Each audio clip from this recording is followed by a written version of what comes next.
have some weird goings on around the NBA. Lots of interesting rotations tonight. We're going to talk about Charles Bassey. What are we doing with him? He didn't play much tonight. He didn't do much tonight. Let's cover all of that. Let's cover the 9 games. This is the Friday post-game show. Let's go balls deep. I'm the type to get shit done. You the type to observe. March Madness on my speakers, but today's November 23rd. Got something loud in the blunt, yeah. I don't say what I want, yeah. Probably somewhere sunny getting tan. Foreign women in the sun, yeah. That's all that I need. That's all that I need. That's all that I need. Got my brothers with me. Got my brothers with me, and my mama's healthy. That's all that I need. Welcome to the Balls Deep podcast, brought to you by Fantasy Basketball International. I'm Adam King. Find me on Twitter and Blue Sky at AdamKing91 as I just adjust the microphone. We are part of the Old Man Squad. I'm all over the place here. Find us on Google Podcasts, Apple Podcasts, Spotify, and YouTube, anywhere and everywhere you consume your fantasy basketball content. And yes, we are part of the Old Man Squad at Old Man Squad on Twitter. Just prefacing, I may not get to questions. This needs to be a quick show. I will see. Depends how long the games take us. So let's jump straight into it. A couple of these games don't really warrant a lot of discussion. So maybe. Bucks at Washington. Bucks get the win eventually. It was hard fought, but they get the win 104-101 for the Bucks. No Dame in this one. Giannis played, but he was on a minutes restriction. So don't worry too much about his production was still fine, but not where we expect it. Ryan Rollins, I talked about him in the pregame. I like him as a prospect. 15 points, 4 rebounds, 4 assists, 3 steals, 1 block. If he had a consistent role, we'd be rostering him, but he doesn't, so we're not. Gary Trent had 0 threes, so there you go. That's something. Kuzma had 19, 8, and 5 with a steal. Pretty good. He's been decent, I suppose, since coming across. Have to roster him. Lopez doing a little bit more with some more touches going his way. For the Wizards, though, let's talk about them. Middleton started for God knows what reason. Why you wouldn't want to start your draft pick and I guess someone who is at least potentially a part of your future. Let's start Chris Middleton, who is clearly not part of your future and probably doesn't even want to be there. He had 25 minutes, 12 points, 2 steals. I don't think he's must roster, even if he's starting. 25 minutes is very borderline. So if you want to, sure, add him. I'm not. Jordan Poole had 11 points, poor shooting. I feel like he may tail off a little bit, Jordan Poole, as we get closer to the end of the season. It's a hard rotation to look at now with Smart and Middleton in there. Corey Kispert has been arguably their most consistent player over the last week. I'm not really rostering him. Look, I think Sarr is a must-roster player. Anyone else? Poole, probably, for now. But everyone else, I think you could make a case that they can be dropped. Even Koulibaly. He will go on a run at some point in the next month where he scores double digits for a week and you have to add him. But he's been pretty bad the last, 2 weeks. It's that time of the season when you have to be pretty cutthroat. So if you wanted to move on from Koulibaly, Keyshawn George, Bub Carrington, Marcus Smart, these guys, I don't think we need to hold them at all. All right, Memphis at Orlando. Grizzlies get the win 105-104. Magic probably should have won this one. For the Grizzlies, Ja Morant was a little bit better in this one. Still turned the ball over a lot, inefficient, but he had 23 points, 5 assists. So it's better. It's still not the Ja that we expect to see. Zach Edey, 2 points, 6 rebounds. He did have some foul trouble in this one, so only 12 minutes. And this is the issue. I've talked about this with the Grizzlies. Zach Edey, Brandon Clark, Santi Aldama, they can all play center. Tonight it was Brandon Clark, who is probably the pick of the bunch. Next game could be Edey, then it could be Aldama. So they're all hard to roster. permanently. Aldama sort of probably is the safest, weirdly enough, even though he's sort of the least convincing as a centre. He finds a way to value it. He did again here, 9 points, 11 rebounds, 2 blocks, 4 assists. Jalen Wells, who had been scoring the ball quite well, didn't here, so we don't need to roster him. Again, it is the cutthroat time of year. Jaren Jackson, Desmond Bain, Ja Morant are probably our only must-roster players in Memphis. Aldama might be next there. For the Magic, still no Jalen Suggs. Wendell Carter started. Didn't do a lot, but he started. And Goga Bitadze, 19 minutes off the bench. He had 4 blocks. I think we just view him as a block specialist now. He's just not featuring enough. I honestly don't think they know what to do with their centre spot because, as I said, Carter is not good. Jonathan Isaac can't play more than 20 minutes. Goga has been pretty average. So I think they're just at a loss here. And, they really need Suggs back. Banchero, inefficient as always. 5 of 21 from the field. He's been very bad in terms of field goal percentage over the last little bit. Cole Anthony, I think we just hold him until Suggs is back. Anthony Black has had the odd good game, but 0 points in this one, 15 minutes. So Cole Anthony is pretty clearly the guy we want there until Suggs is back. All right, New York at Cleveland. Not going to worry too much about this one. Cleveland wins by about 1,000 points. What was the score? 142 to 105. They were up by 40 or 30 or something at halftime. So the minutes were down. Cat, still a good game for him. Brunson was good. Achua had 10 rebounds. We hold him until Hart is back, and then we can move on from him because Anunoby returned, didn't do anything. I left him on my IR spot. Pretty glad I did that. But with him back, McBride did nothing. We know the story here with New York. And for Cleveland, comfortable win. So minutes were down. Donovan Mitchell had 27 points in 26 minutes. Mobley, 21, 8 and 4, 3 steals, 1 block in 25 minutes. Struce I talked about him in the pregame show, some sneaky assists upside. He had 8 of them here. Interesting. So I think when you look at him, DeAndre Hunter, Ty Jerome, Isaac Okoro, if you need assists, Struce, surprisingly, is the one we want to roster. DeAndre Hunter had 16 points in his 19 minutes with nothing else. And Ty Jerome, 19 points with 2 steals. Good. But it was a blowout. So we move on. Miami at Toronto. This one goes into overtime. Miami do get the win in the end, 120 to 111. We'll start with Miami. Davion Mitchell appears to be their starter now. I don't think you have to add him, but if he's going to play 30-plus minutes, he'll get you some stuff. So, look, he's okay as a back-end desperation kind of point guard, but I don't think you have to roster him. Khalil Ware, look, I am potentially dropping him tonight. It is a shallow league. Standard leagues, yeah. I mean, he had the last game before this was okay, but Bam Adebayo didn't play in that one. So that was why the minutes were up. That's why the production was up. On the whole, he's been pretty disappointing the last couple of weeks. 4 points in this one, 6 rebounds, a steal and a block in 21 minutes. 21 minutes is not enough. He needs 26 plus, I think. So I'm okay with moving on from him. As I am with Jovic, he did play 35 minutes in this one, but 7, 5, and 5, 2 steals and a block.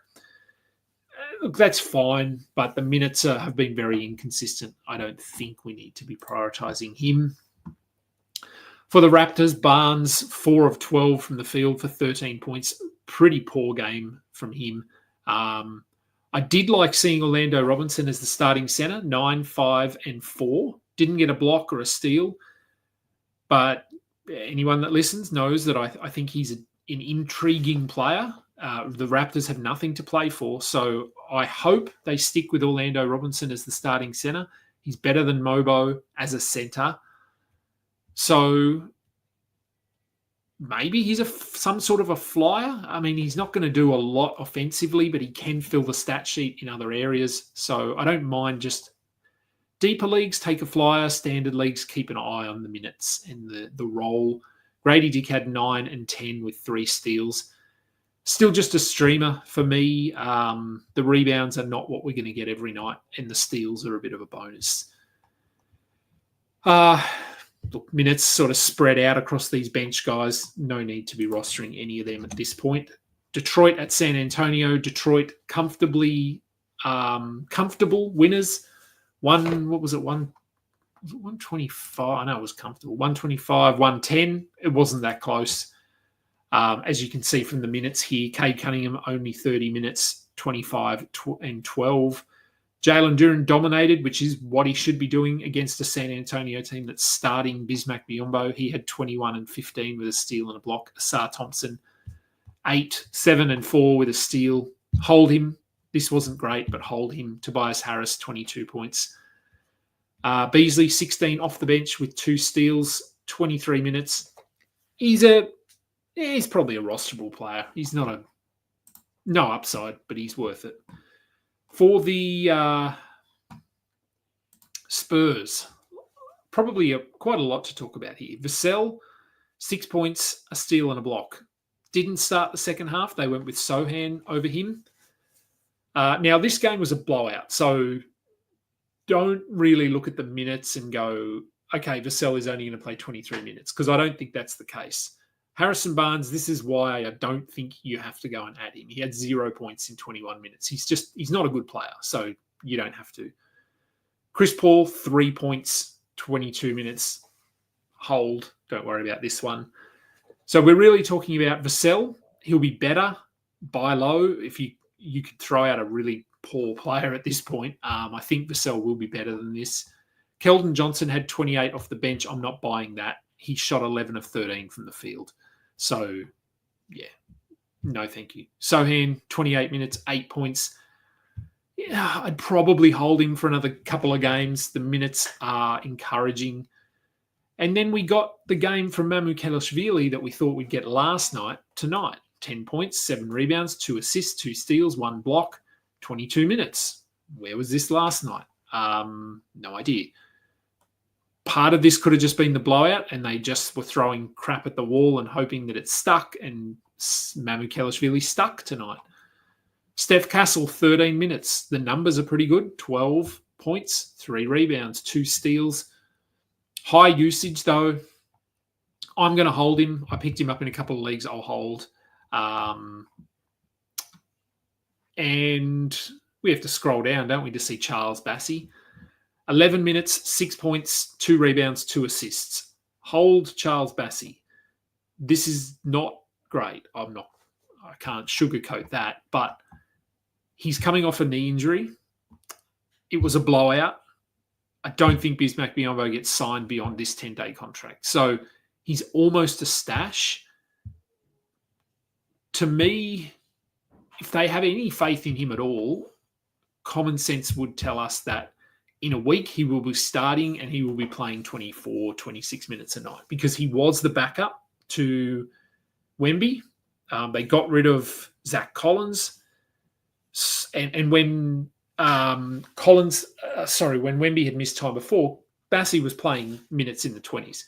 So to me, this is more of a sort of a bad lining up of events. The blowout, returning from injury, Biyombo's there, so they've got to give him some minutes. So it is going to be a bit of a stash situation, but I would hold Bassey if you picked him up. All right. Pelicans at Mavericks for New Orleans. So Kelly Olynyk started, all right. 4 points, 24 minutes. We don't need to add him at this point. Misi had 10 rebounds and 4 blocks in his 24 minutes. Much like Khalil Ware, I think he is probably more of a specialist now rather than a must-add player. Matkovic, we can probably move on from. He had 9 points with a block in 21 minutes. I really don't know what they're going to do here. Zion was good. Trey Murphy was good. Alvarado came off the bench but still played 30 minutes, so I think we hold him. Everyone else, Hawkins, Bruce Brown, Matkovic, Misi, Olinik, I think we can cut all of them. We may get some clarity at some point later in the season where they just don't play Olinik or Matkovic takes over as a starter. But at this point, I really don't know what they're doing. For Dallas, Kessler Edwards started at center. We don't need to roster him. This was more of a... I thought this was the role Moses Brown would play, but they went with Kessler Edwards, potentially because Moses Brown only joined the team in the last couple of days. PJ Washington returned, had 24, 7 and 3 with 2 blocks, with 2 steals and a block. Make sure he is rostered. Klay Thompson had 12 points. He's just a 3-point streamer. Irving was good. Exum didn't do much, only 21 minutes. So Max Christie is still the guy we want to have there. He had 16, 4 and 2 with a steal. Despite coming off the bench, still played 32 minutes. One of only 3 players to play over 30 minutes, so he'll be fine. Najee Marshall had 15 and 10. Again, coming off the bench, I don't think really impacts him too much. I'd like 28 minutes. 24 is going to be tight, especially if Moses Brown does play more moving forward, which there's no indication that he will, but he's certainly a better center than Kessler Edwards. So, yeah, keep an eye on things there in Dallas. All right, OKC at Utah. Pretty comfortable. Thunder get the win 130 to 107. Look, with a healthy roster, I don't think we need to be worrying about Cason Wallace, Aaron Wiggins, Alex Caruso, Isaiah Joe, Lou Dort. I don't think any of them are must-roster players. So stream as required. I guess we could say this was against Utah. So Joe, yes, he had 15 points, but it was against Utah. Let's have a look at Utah. They were full strength. Walker Kessler just decided not to shoot tonight, but he had 19 rebounds with a steal and a block. Clarkson started. He had 19. Markkanen, rough for him. 5 points, 2 of 14. Collins was good. Keontae George has been very good off the bench. Filipowski had 12, 3 and 2 with a steal. Off the bench, the minutes aren't great. I do think he is a nice stash. I'm pretty sure they play tomorrow, so Kessler will likely not play. So Filipowski will be the starting center tomorrow, I would envisage. Jordan Clarkson may also not play tomorrow, which is right. Like, he's someone we'd like to roster, but if he's going to sit back-to-backs, that sort of thing, it's going to be tough. Sexton, I don't think we have word on whether he will return tomorrow. I'm assuming he probably doesn't. So just make sure Collier is not floating around. I don't know why he would be. Minnesota at Houston. Good win for the Rockets. Close game, 121-115. Anthony Edwards went sort of solo ball down the stretch and it didn't work. He had 37 points, but I think he had 37 points basically at the start of the fourth quarter and then just fired up as many shots as he could. He ended up going 13 of 32 from the field. Didn't do anything else, really. This is why, I mean, I'm not as high as others on Anthony Edwards just yet. Good game from McDaniels. Alexander Walker had 16, 5 and 3 with a block. And Conley, speaking, God, talk about washed. They really need DiVincenzo back in a hurry. Don't know when he's coming back, but they need him. We don't need to roster Conley. There was no Rudy Gobert. There was no Taurean Prince here, hence the 43 minutes for Nickeil Alexander-Walker. When both of those guys come back, he will drop off the radar, as will guys like Jalen Clark, Terrence Shannon. For Houston, we had the return of Jabari Smith. He came off the bench. He played 38 minutes, 15 and 9 with a block. He fouled out. They basically went with a 7-man rotation in this one. So Tate not really there. They played Jabari Smith as the backup center, backup power forward. So it'll be interesting to see if this is what they do moving forward. Now, Tari Eason did get in foul trouble in this one. So it was early in the fourth quarter. He picked up his 5th foul and they brought Jabari Smith on. So if Eason hadn't got in foul trouble here, they may have played him 31 minutes and Jabari Smith may have only played 33. So this was a little bit of a result of that foul, of those foul issues. Amen Thompson had 17 and 10, 6 assists, 3 blocks, 1 steal. Very good game for him. Unsurprisingly, Tari Eason, like I said, foul trouble, 27 minutes. He still had a good night, 12, 3 and 1 with 2 blocks and a steal. And Jalen Green led the way with 35 points. Final game of the night, the Warriors' comfortable win over the disappointing Sacramento Kings, 132-108. No one really stood out for the Warriors either. It was more about Sacramento just playing poorly. Draymond Green started at center. If you need everything but points, he's fine. Podziemski had 21 points.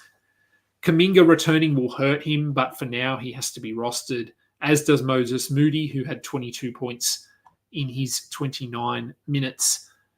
Buddy Hield, yes, he had 22 points. No, we don't need to chase him. He shot 8 of 11 in this one. Yeah, so I'm not going after that performance. For Sacramento, yeah, look, it wasn't a great night. Keon Ellis, absolutely move on. Yeah, he had a steal, he had a block, but he played 24 minutes. The minutes will go up and down, I think, but when this is sort of his floor or his mid-range, you can't roster someone who's doing this. So don't worry about him. Fultz played 10 minutes. He had 8 points with an assist. Just keep an eye on him. It doesn't look like he's going to play enough to have fantasy value, but you could argue that he is their best point guard. Yeah, I mean, they have other guys that can handle the ball, but Fultz, to me, is their best point guard, pure point guard. DeRozan had a good game. Keegan Murray, I've said he's probably in that Klay Thompson discussion, DeAndre Hunter discussion. If you need points, sure. Malik Monk, 13 and 4 with a steal and a block. So he's been pretty poor the last week. I think it's probably a bit of a buy low for him. He does go through slumps like this. If you look back through his career, he has weeks, 1 to 2 weeks, where he isn't good. I think he will bounce back. Look, I guess the arrival of Fultz potentially hurts him a little bit because they have another option off the bench. Yeah, look, I think you have to hold him. I wouldn't try to trade him or anything like that at this point. Yeah, but it's been a little bit disappointing, let's say that. All right, now I can probably do some very quick questions, but then I do have to go because we are heading out. And we have a Malik Monk question. Do I think Zach and DeMar are going to impact him? Oh, look, I think, yeah, potentially, but I wouldn't regret trading him, trading Poole to get him. Yeah, I think you're still fine there. Should I drop Strus or Koulibaly? Need to activate LeBron. You can drop either of those guys in a 12 team. Look, if it's a 15 cat league, maybe you hold Koulibaly just because he does a little bit more. Strus is basically points and threes with some assists. Koulibaly gets you some defensive stuff. He can rebound the ball.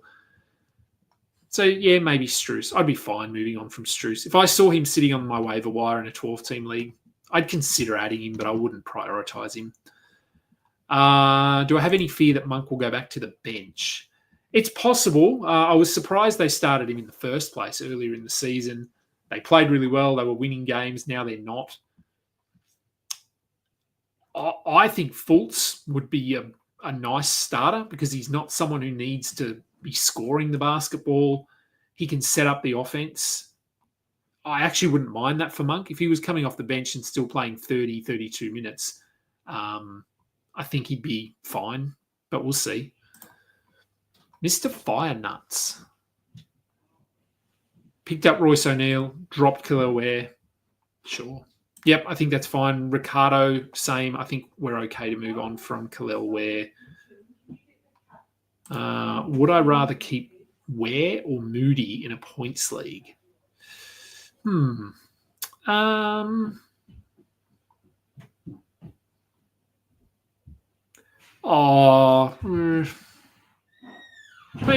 Well, I don't know. I don't think either are going to be must roster players. Probably Moody at the moment. He's doing a bit more, but as I said, when Kuminga comes back, that's going to impact things. I don't think either. Like if you drop either of them, I don't think you're going to regret it. Do we think that Lopez is going to get his stats bumped up? Not necessarily. There was no Dame today. There was no Torian Prince today. So he's been a little bit better, but yeah, I mean, I have no idea what he's averaging. It's the most boring fantasy player ever. Let's have a look what he's averaging.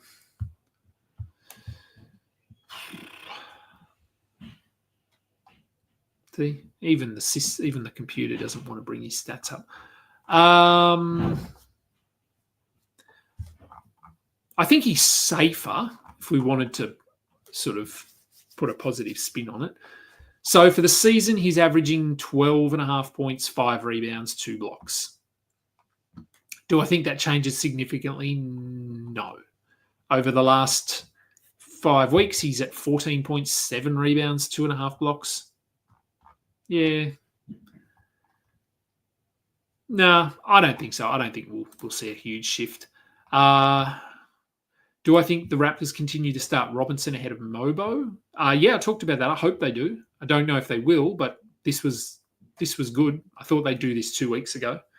Will Kuminga start or come off the bench? I think he'll come off the bench to start with. Do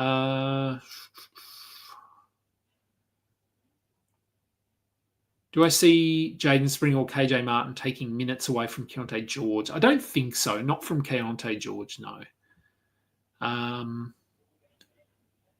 What's this one? Injuries.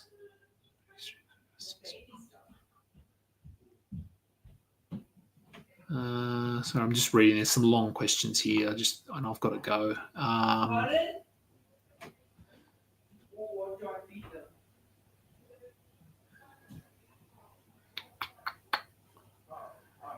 Will the Bulls sit Vooch?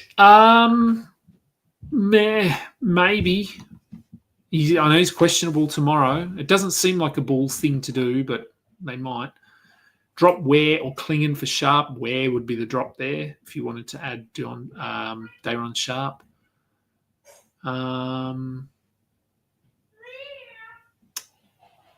We say the Raptors have nothing to play for, 5 games out of the play-in spot, considering the Bulls.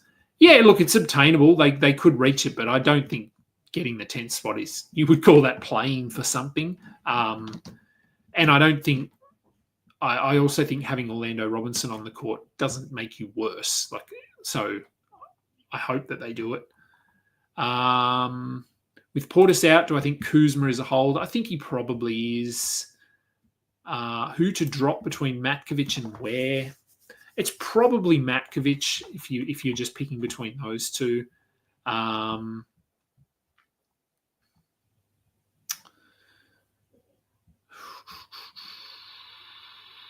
Is Alvarado a drop? No, I'd hold him. He still played 30 minutes off the bench tonight, so I think we're okay there. Am I a rugby fan? I'm a rugby league fan, so there's a difference between rugby league and rugby union. I'm a huge rugby league fan. West Tigers are my team. I travel up 3 hours up the road to Sydney from Canberra a lot of weekends. Well, I won't be with my knee, but usually I do to go and watch them. Yep, both of my kids are named after football rugby league players. Their middle names, anyway, are named after rugby league players. I have a players. Oh, you can't really see it. Oh, hang on. Oh, God, this is weird. What can I do? Oh, there you go. That's a rugby league player's signature on my arm. So, yes, I'm a rugby league fan.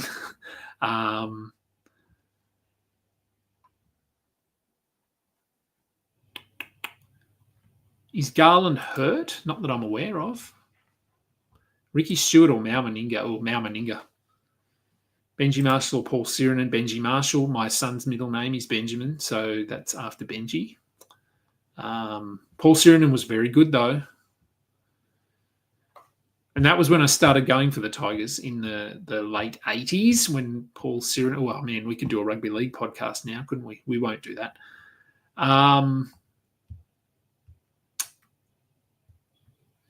Yeah. Okay. All right, that'll do, I think. I'm going to go. I'm hearing noise from out in the hallway. We're getting ready to walk out the door shortly, so I should go and pull my weight out there. That will do. There will be a pre-game show tomorrow as per normal. No idea how many games there are. I think Dan and I are going to do a show mid next week. Don't know what we're going to talk about yet, but we'll do something together. Thank you, everyone, for tuning in. Please go and do all the stuff that I always ask. Download, like, subscribe, thumb, everything. I'm Adam King. This has been the Balls Deep post-game show. Until next time, catch ya. You just listened to another episode from the Fantasy Basketball International Podcast Network. Thanks for joining us. And for more information about joining our community, please check out our website,